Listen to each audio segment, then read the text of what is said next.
Black beauty of vision flow. Hey! Sabay-sabay tayong maanad. Let's go!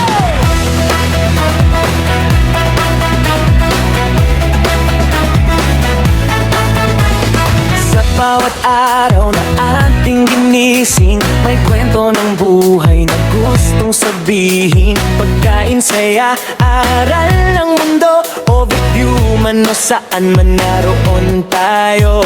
Sa hirap at saya, magkasama, hindi nag-isa. May kasama ka sa likod ng kamera. May pusong totoo, handang umunawa, handang tumulong.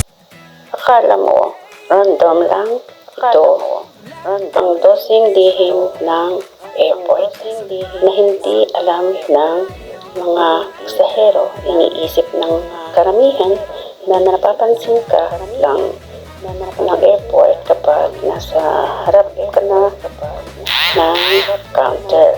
Kapag inaabot mo ang yung mga passport, kapag tinatype na ng staff ang mga pangalan mo, o kapag sinusuri na ang iyong boarding pass, ngunit ang katotohanan ay matagal ka na lang napapansin. Bago pa iyon mangyari, bago pa kapag makarating sa check-in, bago ka pa pumila sa security, bago pa buksan ang bag mo, ang sistema ng airport ay may opinion na tungkol sa iyo. Hindi ito personal, hindi ito random. Ang tinitingnan nila ay ang mga bagay na akala mo ay walang saysay.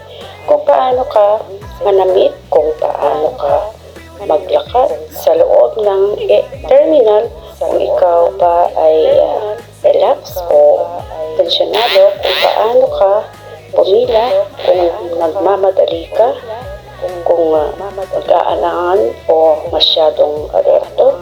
Sa mata ng airport, ang lahat ng kilos ay mga senyales at dito nagugulat ang karamihan. Hindi lang ito gwardiya na nagmamasid, may mga system, algorithm at silent checks na patuloy ang proseso kahit hindi mo sila nakikita. Bakit hindi ito pinapaliwanag sa mga pasahero? Ang sagot ay simple, dahil kapag naiintindihan mo kung paano gumagana ang sistema, hindi ka na magiging predictable. At sa airport, ang predictable ang mabilis na nakakalusot. Ang unpredictable, kahit wala kang ginagawang masama, ang nakakaranas ng abala, dagdag na tanong at random checks na hindi naman talaga random. Iyan ang dahilan kung bakit minsan pakiramdam mo ay malas ka lang, parang napag-initan ka, pero sa katotohanan ay may na-trigger kang bagay na hindi mo namamaalam. At ang huling lihim na ibinubunyan namin sa video na ito ay posibleng nangyayari sa iyo ngayon. Tuwing naglalakad ka sa airport nang hindi mo napapansin, magsimula na tayo.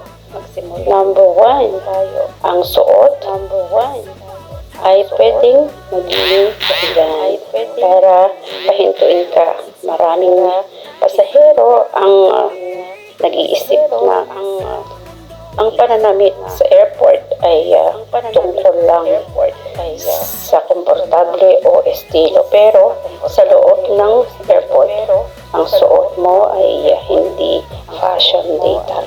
Ang nakikita ng mga security scanner o hugis ng density at anino kapag marami kang saklot nakasuot ng oversized Subscribe jacket, now and become a makapal part of na our growing community coat, to receive hoodie exclusive na content and nakataas stay updated on all our latest masyadong releases. nakabat, nahihirapan ang scanner na basahin.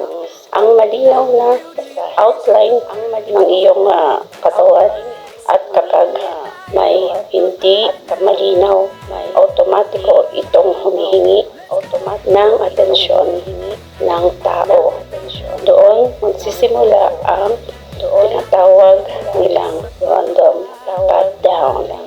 Hindi dahil may ginawa kang masama, kundi dahil may regulating kahit ang mga simpleng bagay tulad ng metal threads sa sapatos, makapal na sintron, reinforced bra, dekoratibong kadena or accessories na may ibang density ay pwedeng mag-trigger ng alerto legal ng mga ito.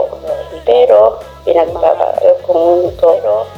may isa pang detalye na hindi alam ng nakakarami ang taong masyadong elegante para sa isang maikling flight o masyadong makapal ang suot.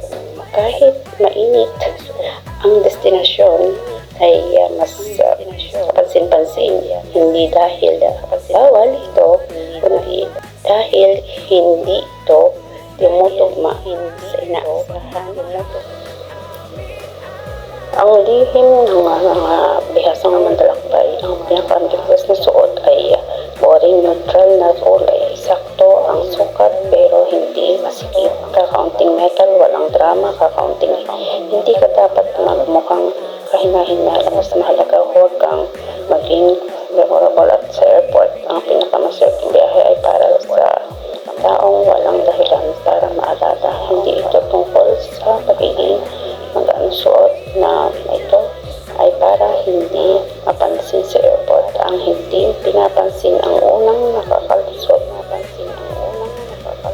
Pizza Glow para sa'yo mga sa bawat ay